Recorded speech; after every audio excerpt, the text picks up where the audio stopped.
Hey guys, I'm Si.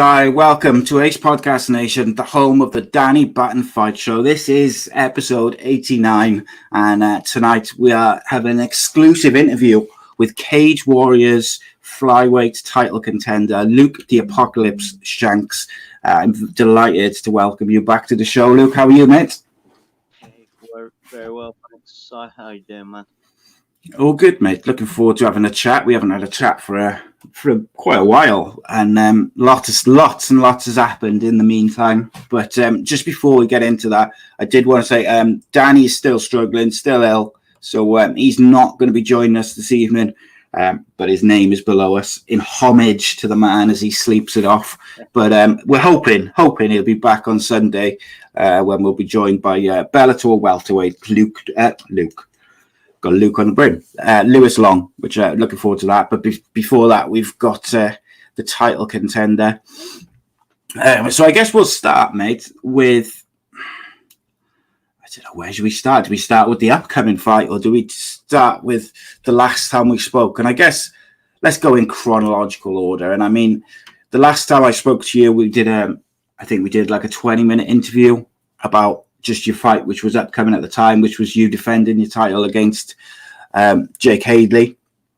You were confident in how that was going to go, but there was a bit of needle there. I think it's safe to say that you and Jake are not friends. We've spoken to Jake since on one of the Sunday shows. Obviously, me and Danny covered the Cage Warriors cards as well and talked about the fights, gave our sort of opinion on how we saw it. And we also had your coach, James Doonan, on not so long ago. So what I'm interested in is how you felt the fight went and what you obviously felt went wrong because you didn't get the result that you would have wanted.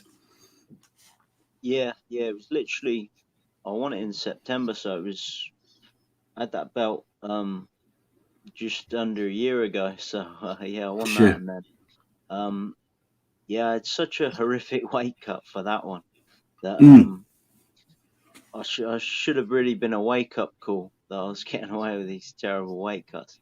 And then, because I was riding so high on the win, and then, celebrating, visiting back home, doing all that kind of stuff, that had eaten up about 2 weeks. I managed to get an infection, like antibiotics for about 4 weeks, and then before you know it, you're straight back into a camp because there was 8 weeks in between. The mistake I made was just going straight back after it. I needed some time to recover because I'm one of the I'll know next time. It's time when it's time to take a break, or I'll be going in there off the rails sort of thing, and that's kind of what happened. And I was supremely confident going back in that last 4 weeks because I was feeling really good. And then the last sort of, when I made it to the scales, the last 2 pounds, it just, I was pretty gaunt on the weighing pitch, and then afterwards I was just completely gaunt. I didn't recover. Two bad weight cuts back to back within that time frame. I was supremely confident going in until after the weight cut, and then it's bad. It's like, what'd you do? You messed it up. It's a scary. Yeah, and the thing is, with weight cuts, I was going to say we talked about weight cuts a lot. Like, if you have a bad one, it is very difficult to get past it and to then go and perform in a fight like 24 hours later or whatever, because it takes so much out of you physically. And I know, we've seen many fighters over the years have these brutal weight cuts, and you can see the effect on them. Not and it doesn't always happen, like 2 rounds, 3 rounds in. It can happen 5 minutes in, or the first round. One which straight away sprung to mind when you said about like weight cuts was Oban Elliott, his fight against Figlak on one of the trilogies a few weeks back. Like, you could see within a few minutes, like, he was really struggling physically, and obviously when you speak to him afterwards, and he had said he had a brutal weight cut. It's unfortunate, isn't it? Because you won that title in one of the most one-sided, dominant title fights that many people have seen. Do you know, like, you dominated for 5 rounds and you won the title, and I'm sure you were hoping to put on a similar display against Jake Hadley when you defended it. I was actually running on a treadmill next to Orban when he was cutting his weight, and I was like, "How much you got to go?" And he said 6, and I said same, because his face would have been horrific if he'd have seen. I'd still got about 16 pounds to go at that point. It was a big mistake, really. So, I've fixed it all now, but it's just one of them things. If you're getting away with not having to have these sleepless nights cutting weight, you're gonna do it. But obviously, I've paid the price. I've lost my belt, and then had a horrific year. And in the meanwhile, I'm gonna be getting it back. I mean, I've set myself back a year essentially. And you never know. I might have done the weight cut, felt good, and still come up short. But I'll never know now. All I know about it was I was in the back wrestling with some of my teammates, feeling like weak, like, oh my god, my arms are heavy, my legs are heavy. That's why the wild sort of fight come out. It wasn't really emotional. It was more the fact that I thought I need this over with fast, because just didn't have anything in me. I sat myself. See, that was going to be one of my next questions. Like I said, me and Danny talked about the fight at the time, and we both sort of said you looked like you were quite emotional, which is so not like you in the bit, which I know Danny said the same, especially when it comes to your actual fights and stuff like that. And we all knew that there was this bit of, I don't know, to put it nicely, you didn't particularly like each other, so there was a bit of needle there.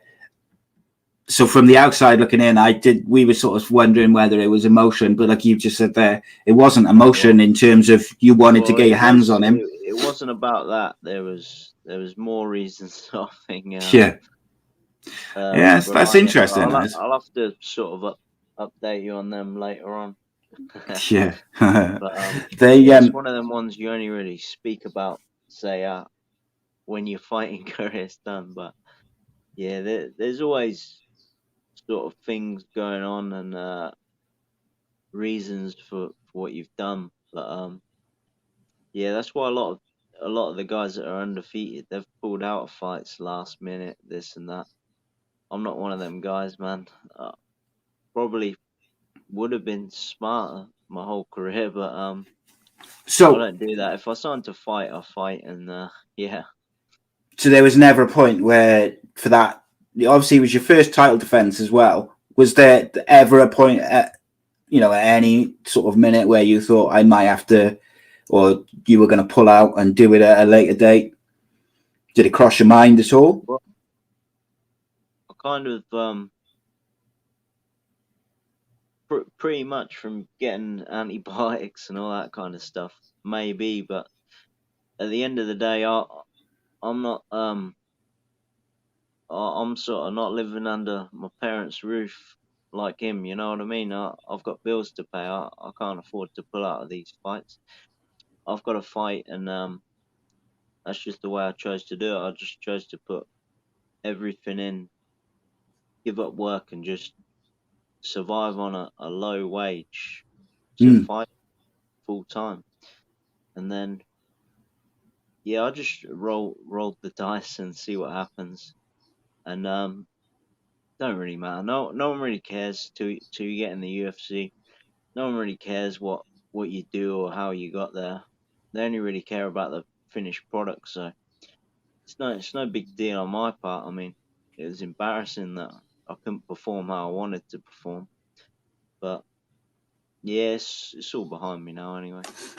Yeah, and I mean, you had you came back and you fought Nicholas LeBlanc. And I mean, little did we know when you faced Jake in that title fight, and obviously the fight didn't go your way, that Jake would end up vacating that title because he was going to the what we thought was going to be a fight in the Contender series.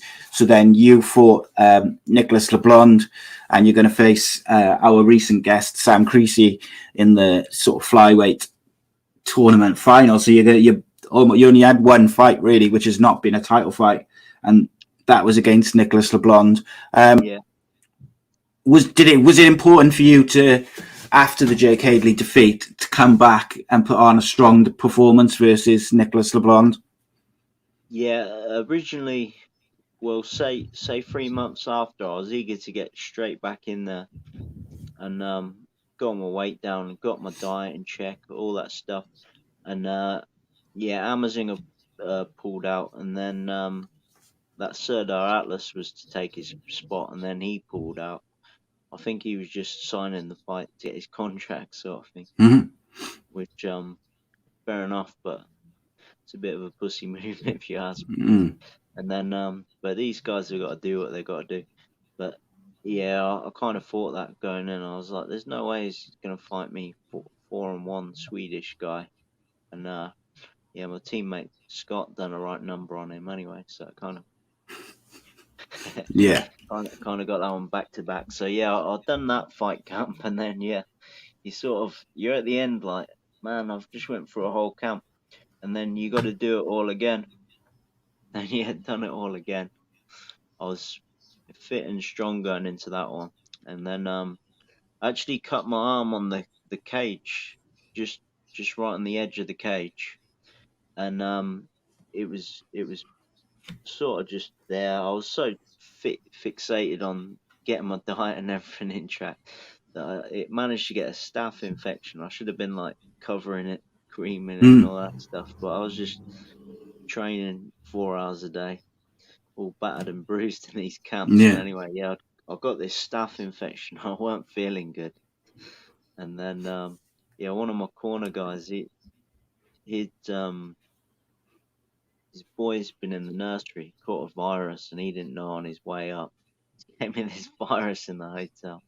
It was like Brutal. a disaster again. I'm thinking like, oh man, I've done all my weight cut properly, and this one's, I've ended up worse and feeling iller than the last one. But being ill with like infections and puking, it affected my rehydration because it was all, Of course, yeah. going back down. But it wasn't the same fatigue as when you've like fully sapped your organs of like all the vitamins. Yeah, I was gonna say. It was bad, but not that bad. Yeah. So that was important, obviously, to get back on the winning thread, because you don't want to make like losing a habit. And I mean, like for me, most fighters at some point are going to lose a fight. It's just the nature of the game, the way it is. Not very many fighters go through their whole career without losing. It's just a fact of life and a fact of fighting. So it was important for you to get back on that winning thread. And of course, now you're back in the title picture. You, what I'm sure you feel like is your title anyway. You're going to be facing Sam Creasy.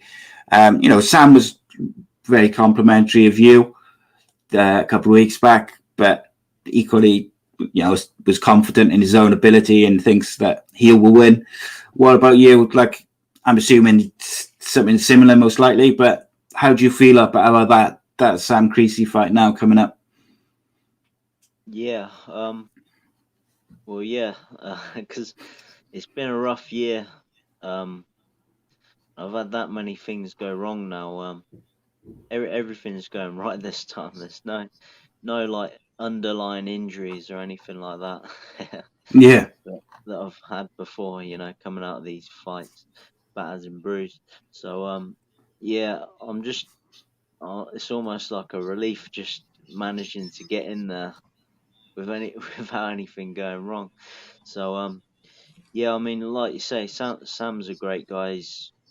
He's clearly been very close to getting the belt in the UFC twice now. I don't know if I'd have stuck in as long as him if I come up short twice. But fair play to the man. It shows how much he wants it, and it's obviously his life. He's a coach and just got his black belt in BJJ's.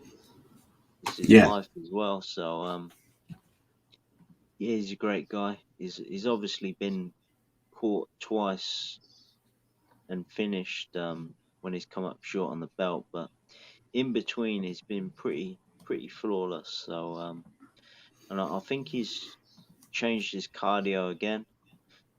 Like I think it's got a lot better. Although the only two 5 round fights is lost that have come right at the end. I think both of them. One was round 3 and one was round 4. But he seems to have a 15-minute window where he's very good, and then he seems to fade away. And I'm not sure if he's sorted that. But I know when I've done everything right, I can go 5 rounds very strong, you know. So well, yeah. I mean, when we talked about just now, when you defeated Samir Fadin for the title, that was just 5 rounds of non-stop, just you into him, all over him, smothering him, beating him, and he was just, like I said, it was literally one of the most one-sided title fights I've ever seen. And I think I can't remember what the stats were, but I remember that when we did the show on the Sunday after, there was loads of stats about, you know, the amount of takedowns and the amount of strikes being record-breaking. yeah, it would have been it tied with an old UFC record, but it was because one judge scored it wrong. But it is what it is, yeah. Yeah, but no, that I mean, and that showed obviously how you know how strongly you can complete 5 rounds and how well you can get through 5 rounds, how intensely you can get through 5 rounds. Do you expect a stiffer task from Sam than perhaps Fadine gave you, or even, you know, Nicholas LeBlond that also went 3 rounds, or was that 3 rounds or 5? Nicholas LeBlond. Yeah, yeah, it's a free rounder. Mm. Yeah, I just know Sam is a finisher, but I mean, if you look at my record, I'm not getting finished, and as the fight wears on, I almost get stronger towards the end. So I mean, I'm very confident in the fact that if it goes the length the whole way, I'll be coming out on top. And yeah, like I said, I don't get finished much. Yeah, I mean, you say you don't get finished, and going back to the Jake Hadley fight again. Like Jake Hadley, I think has finished the majority of his fights, and he didn't finish you. Wasn't able to finish you, and obviously, like you've explained, you had issues with your weight cut and stuff, and he still wasn't able to get the finish. So it's going to be difficult for anyone, including, you know, Sam, to get that finish from that side of it. So it's going to be a fascinating fight, mate. I'm really kind of excited, and I'm not sure which way it's going to go from the outside. Like, do you think it's going to be quite a strike heavy, wrestling heavy, grappling heavy? How do you see it? Not necessarily your game plan, but how do you think the fight may end up going? Yeah, I can see. I know if I hit hard, they normally do shoot, and then that was the mistake I made in the Hadley fight as well. I hit him hard, and then I went in for the kill, getting a bit excited. So there was times in that LeBond fight where I knew there was a good chance I should have just finished him off right there and then when I caught him, but because the way I'd went in for the kill and then been taken down in the past, I didn't want to make any other mistakes. So I just kept it nice, clean, and technical. Just putting on a nice striking display. I wanted to work on my striking. That's why I moved up to James Doolan, because I think he's the best striking coach around. So I really wanted to work on the striking, and I've been working again. It's like I've got the striking one out of the way now. Maybe I want to do the wrestling again. Who knows? I know there's a good chance Sam will be wanting it on the ground. Excuse me. Him on top, but I'll just plan on striking him up, and I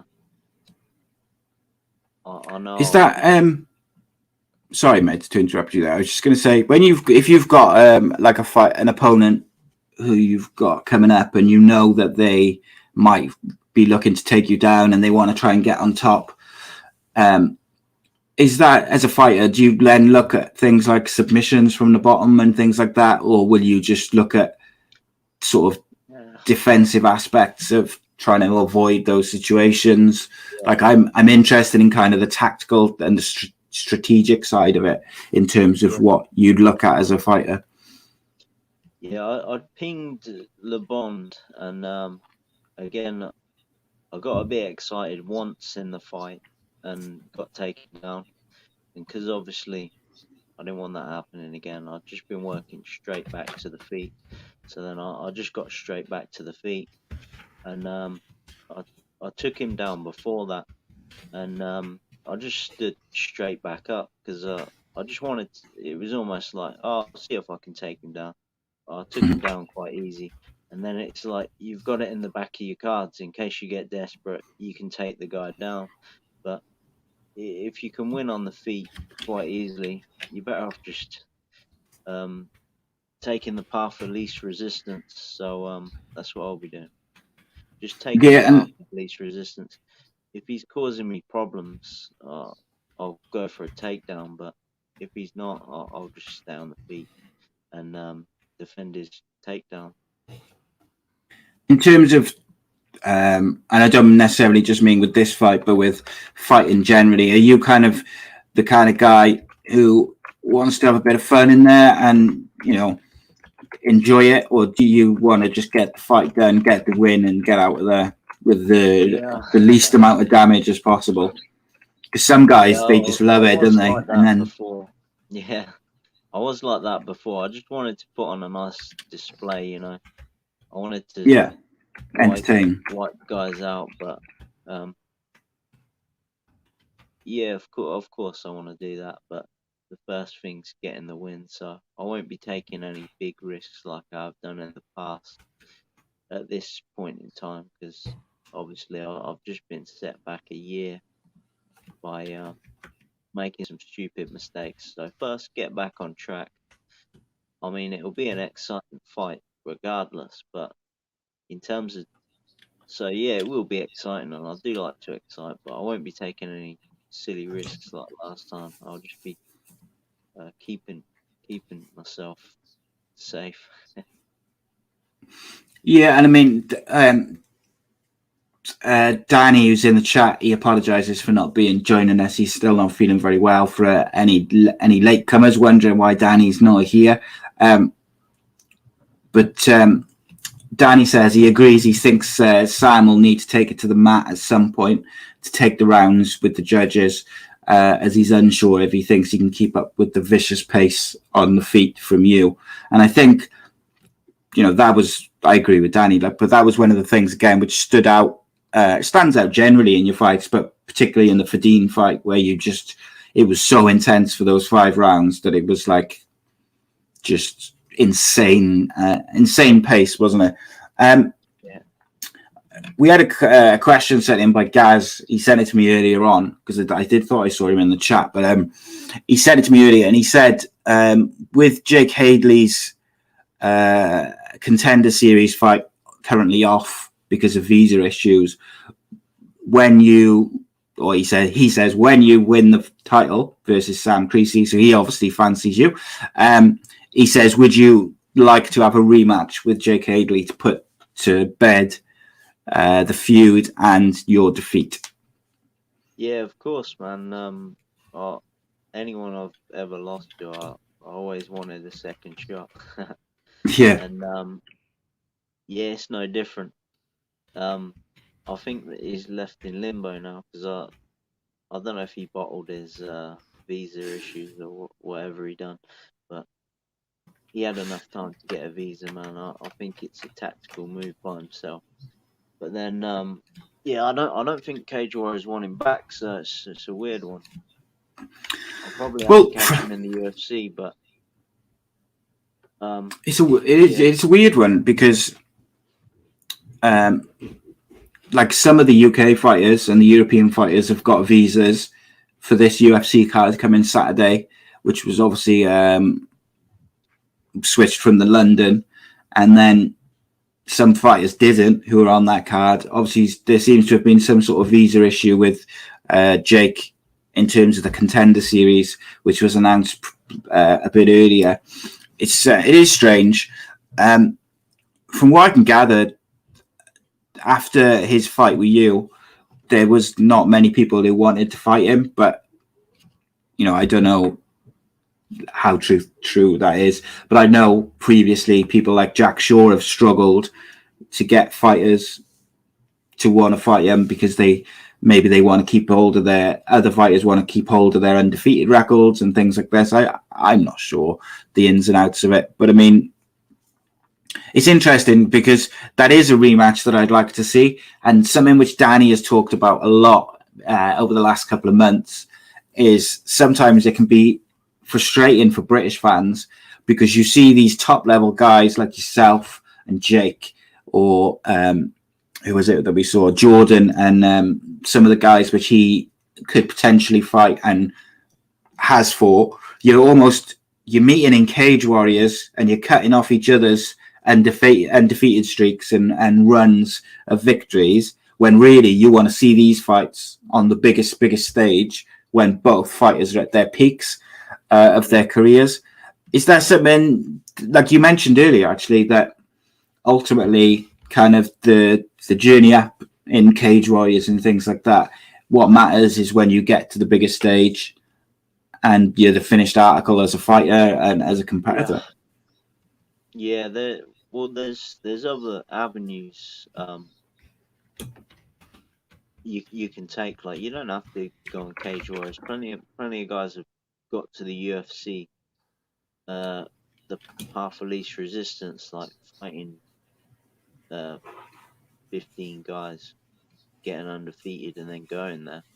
You can go on that path, but it's just a training ground for me. I just want to know when I'm going there, I'm the best I can be, and if I'm making stupid mistakes like in the last one, I'm obviously not doing it right. So yeah, lessons are learned, and yeah, I'm just looking forward to getting in there, fighting for the belt, getting the belt, and then taking a little break, and then worrying about what I'm gonna do a few months down the line instead of straight away, because these camps back to back, you don't get any time to rest. It's always in the back of your mind. So yeah, take a good 3 months off competition, just get better. Really, I'm Recover. training in the gym. Yeah, but even just training wise, say the last 18 months or whatever, I've been learning, of course, but it'd be nice to just train relaxed, where you haven't got a fight coming up. You're just in the gym training. Every time I've been training, it's been I've got a fight coming up. Yeah, 100%. And I think, like you said, you've had a brutal year or so in terms of everything, illness, career, and obviously the pandemic and everything which has gone with that as well. So it's been a very difficult year. So it does sound just like after all that once you get your title back, if you do, that you'd want to maybe let your body recover a little bit, Yeah. last time I'm going to ask you about Jake Hadley, I promise you. But someone just sent me a post which he put up this morning. So I just want to get your opinion on, only because we were just talking about it. But they sent me a post he put up this morning which says, nobody in the UK or Ireland is willing to take this fight versus me. I'm the king of the flyweights, and nobody will fight me. To be honest, I don't blame them. I blame myself for being a straight-up killer. Let's hope my visa situation is sorted ASAP so I can go and fight abroad. And I mean, in that, so even if we take out Jake Hadley from the situation there, like when fighters are on a bit of a winning streak and they're getting the victories back to back and they're fighting fairly regular, and or if they're undefeated, like, is that a frustrating situation to be? You know, you've been on winning streaks and you've been dominating at different parts of your career. If people don't want to fight you, can that then be, or when there's people pulling out of fights after they've said they'll fight, like you mentioned earlier? I don't know. Is that frustrating? I asked the Brazilian guy that he probably just bottled fighting. That's who you want to ask. There you go. What I was saying before, now the path of least resistance is calling out people on a shitty show to try and fight him. No one's going to fight him for 300 quid on golden ticket. It's like, that's how he claimed that I bottled it from fighting him. Because I took a fight on ACB for some good money over the title fight on a smaller show. It's like, no one wants I might agree. Nah. Yeah, it's a weird one, isn't it? Like, he's just seeking for a bit of attention, and that's all it is, man.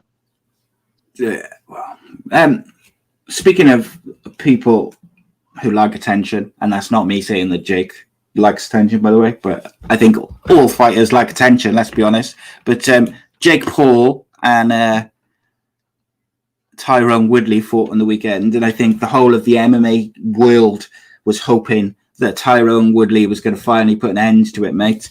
He didn't. Yeah. Is this something that you follow, like from the outside, just like kind of keep an eye on, or you're not too bothered? No, a little bit. He did surprise me. I thought Woodley would have finished him, but yeah, he was obviously tougher than we thought. He's not a bad boxer, but it's just going to be annoying seeing his face. Straight after the fight, mate, wasn't it? Legitimately good, or if he isn't, or if it's all a setup, I don't know. Well, so this, you got to ask, but yeah, it's such a strange one. Like I did say on last week's fight show, I said that people are underestimating that Jake Paul is a half decent fighter. He is not like. Yeah. I think what people forget is people keep saying, "Oh, he's only been fighting a year and he's a YouTuber," but that's not true. He's been training in boxing for very years and years and years. He's just been a professional for the last couple, fighting YouTubers and this and that. I didn't think that it was a fix, as some people do, but I saw a video popped up on my Facebook earlier, and it was kind of questioning it because there was a point. The clip where he kept his brother up when he knocked him out. Yeah, and he's like, he knocked him out and then he was holding him up. That was Mayweather, wasn't it? Yeah. Well, in this, funny enough, league, but it's a dirty sport when money's involved. If it's people taking drugs or performance drugs or fixing stuff, as soon as there's money involved, there's cheaters, and you never know the truth, really. So, with that, thing is, though, Luke, right, is if you're and I'm not by any means saying that Tyrone Woodley did this, but if you're a fighter who's coming to the end of their career, 36, 37, and you have had a great career, but we all know mixed martial artists don't all get paid what they should.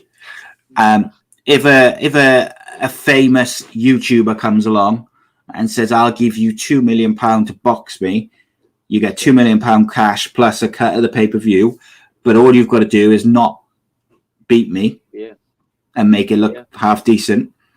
You can't tell me that 9 out of 10 36, 37-year-olds who want to retire and have a nest egg wouldn't at least consider it, wouldn't take. I'm not saying Woodley did that, but in this clip that I saw earlier, there's 2 points which this guy was focusing on. So he shows, first of all, he shows the Mayweather clip that you mentioned where Floyd knocks out Logan Paul and then he kind of holds him up until he comes around. But in the Jake Paul Tyron Woodley fight, there's 2 points they focus on, and there's one where Tyron Woodley nails him with like a straight cross, and he kind of hits him like in the nose, and Jake Paul kind of goes like that as if to say, "Whoa, what are you doing? Stick to the plan." And Tyron Woodley, instead of following up to it, he kind of goes, as if he's saying like, "Yeah, sorry, bro, I got a bit carried away there." And then the other point was the bit where he hits him through the ropes and does not follow it up. And like Danny's in the chat there, he says Tyrone was so frustrating to watch. He just didn't let his finger off the trigger. Now, I don't think that necessarily means that the fight was fixed, because that was the story of Tyron Woodley in his last probably 5 or 6 fights in the UFC. Yeah. He just wouldn't let go of the trigger, and he looked a shell of himself. Is what it is, isn't it? Like,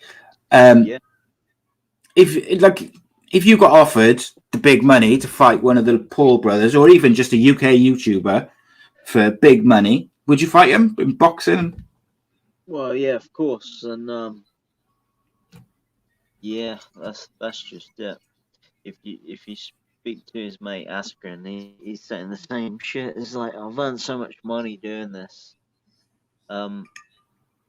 Even if you look at that Anthony Taylor guy, I was in a cab with him when we were going to Alabama fights. Okay. That kid that fought Fury. Yeah. And like the kid's away with it, man. But he was just like saying about money, and then he's been battered in training camp with that Logan Paul. He's like, I earned more money getting battered by him in training camps than I did in my full MMA career. And it's mad, that, isn't it? Yeah, absolute it makes crazy. You turn your back on stuff when you realise how much or how little money these guys are getting. But yeah, it is what it is. It's my one gripe with MMA as a whole is that unless you're Conor McGregor, John Jones, maybe like Adesanya, people like this, like the real biggest names in the game, unless you're those games, the rest of those fighters need to fight on a fairly regular basis to pay their bills, to do this, to do that, And in boxing, I think it's fair to say that ranked fighters and the top sort of half of fighters, they're getting paid well, very well, where they'll probably never need to work again, certainly not for the foreseeable future. And I think when you look at the risks compared in boxing to MMA, of course, there's more risks of long-term health issues with MMA. Of course there is. And I hope one day that we can get to a point where MMA fighters get paid what they should be and the amounts they should be. But, it's just one of those things, mate, isn't it? Look, last thing I'd like to do with you, mate, is something which I call the one-word game. And basically I just list off about 8 people, and you just tell me the first thing which springs to mind when you hear that name. Is that cool? Yeah. Okay. So Luke Shanks, the one-word game. Let's go. Conor McGregor. KO. Artist. Jake and Logan Paul. YouTube kids. YouTube. Yeah. Graham Boylan. Money. Jack the Tank Shaw. Grappler. Tyson Fury. Monster. John Jones. Steroids. Oof. Juice.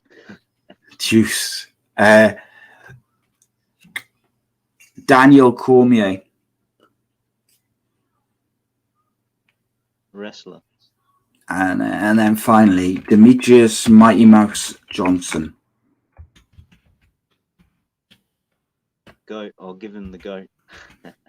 Here we go. And nicely linked in. If you want to check out my exclusive interview with Demetrius Mighty Mouse Johnson, you can check that out on my YouTube channel, A.C.E Podcast Nation. It's all there. And I agree with Luke. He is the GOAT. And he didn't disappoint as well. And he gave me 30 minutes of his time. And we talked about all sorts, as well as a bit of MMA as well. But what a top man. I had a few little interviews actually recently with some nice some names from across the pond. One championships heavyweight champion of the world, Arjan Bula, gave me a good 15 minutes of his time. We were chatting about all sorts of stuff, including CM Punk's return to wrestling, bizarrely enough. But we talked all sorts. But Luke Shanks, it's been a pleasure, mate. Really enjoyed chatting to you as always, my friend. And you too, my man. Best of luck with your fight, which is coming up. What day is your fight with Sam on? I think it's on the Second. Friday, is it? No. I think they're putting all the title fights on the Saturday now, so second. Ah, okay. So there we go. Yeah. So 2nd of October. On the line. It's going to be really interesting. Best of luck for your fight, of course. And I got to be honest, mate. It's one of for me, out of all these trilogy, watching you and Sam go at it for the flyweight title is it's going to be really special because I know both of you. Part of me wants Sam to win because obviously, like you said, he's missed out twice and he's come so close to winning it. And then part of me wants you to win because I know how hard you worked to get the title. I saw you put on an all-time great performance to win the title. And then, unfortunately, you had some issues with the defense. And then you've worked hard to get back up there and to look to get that fight again. It's going to be fascinating, mate. And it's one of those where I don't think I'll be given a prediction. I'm just going to sit back and watch. I'll leave the predictions to Danny for that one. But for people who want to watch it, it's Thursday the 30th of September, 1st of October and 2nd of October in the evenings, UK time. And you can watch them at UFC Fight Pass, Cage Warriors 127, 128 and 129. Luke is fighting Sam Creasy on the 2nd. It's going to be a special show, so please do check it out. We will be back on Sunday for a Danny Batten Fight Show. We're joined by Bellator MMA's Welsh welterweight Luke. I keep calling him Luke, mate. I hope I don't do that on Sunday. Lewis Long, and that's going to be a good one. Friday